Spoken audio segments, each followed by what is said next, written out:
السلام علیکم ورحمۃ اللہ وبرکاتہ۔ الحمدللہ والصلاة والسلام علی رسول اللہ وعلی آلہ وصحبہ اجمعین، اما بعد۔ محترم ناظرین، میں آپ کا بھائی فؤاد اسلم محمد اسلم جامعہ اسلامیہ مدینہ منورہ سے آپ کی خدمت میں ایک اہم بات لے کر حاضر ہوا ہوں۔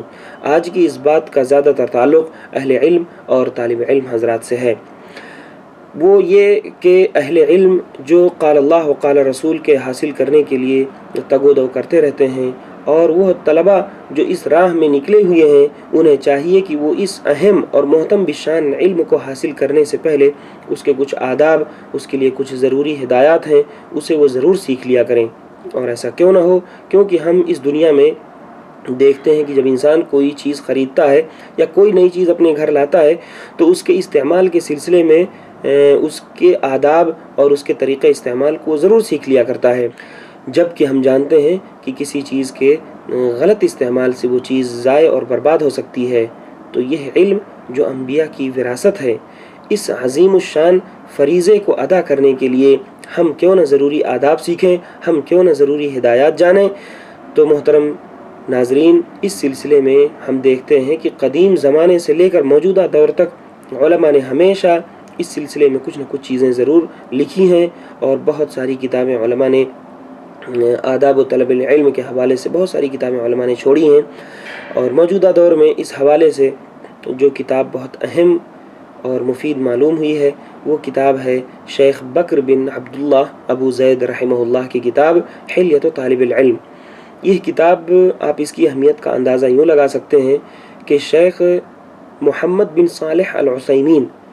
جو بہت بڑے فقیہ دہر اور بہت بڑے اصولی اور بہت بڑے عالم دین گزرے ہیں، شیخ نے اس کتاب کی شرح لکھی۔ اور آپ جانتے ہیں کہ شیخ بکر ابو زید رحمہ اللہ، ان کا جو اسلوب ہے، یہ خود ان کا اسلوب بہت ہی منفرد اسلوب ہے۔ شیخ بکر ابو زید رحمہ اللہ پرانی اور قدیم چیزوں کو نئے اسلوب میں پیش کرنے کے ماہر مانے جاتے ہیں، اور یہی وجہ ہے کہ جب قاری اس کتاب کو پڑھتا ہے تو اس کتاب کے اندر اس کو ایک شوق پیدا ہو جاتا ہے۔ اور اس باب میں جو طلبہ ہیں انہیں چاہیے کہ وہ کم از کم اس کتاب کو ضرور پڑھ لیا کریں۔ ویسے کتابیں تو بہت زیادہ ہیں، لیکن یہ کتاب مفید، یہ کتاب اپنے مختصر ہونے کے باوجود بہت مفید ہے، بہت اہم ہے۔ تو ہمیں چاہیے کہ ہم اس کتاب کا مطالعہ کریں، اور اپنے طلب علم کے سفر کو شروع کرنے سے پہلے اس طرح کی اہم چیزوں کا ہمیں علم ہو جانا بہت ضروری ہے، ورنہ یہ علم کبھی غلط استعمال کی وجہ سے ضائع ہو سکتا ہے، کبھی یہ علم غلط آداب اور غلط اسلوب میں حاصل کرنے کی وجہ سے یہ علم طالب علم کے لیے وبال بن سکتا ہے۔ تو ہمیں چاہیے کہ ہم کچھ نہ کچھ چیزیں اس بارے میں حاصل کر لیا کریں۔ یہ مختصر سا تعارف تھا اس کتاب کے سلسلے میں، ورنہ اس باب میں آداب و طلب العلم کے حوالے سے بہت ساری باتیں ہیں جنہیں ہمیں سیکھتے رہنا چاہیے۔ اس کتاب کو اگر آپ مارکیٹ میں حاصل کرنا چاہیں تو یہ مارکیٹ میں بھی مہیا ہے، اور اسی طرح سے اگر آپ اس کو انٹرنیٹ پر ڈاؤن لوڈ کرنا چاہیں تو اس کی لنک آپ کو ویڈیو کے نیچے ڈسکرپشن میں دے دی جا رہی ہے، آپ وہاں سے اس کتاب کو بآسانی حاصل کر کے پڑھ سکتے ہیں اور فائدہ اٹھا سکتے ہیں۔ اللہ رب العالمین سے دعا ہے کہ مولا ہم تمام مسلمانوں کو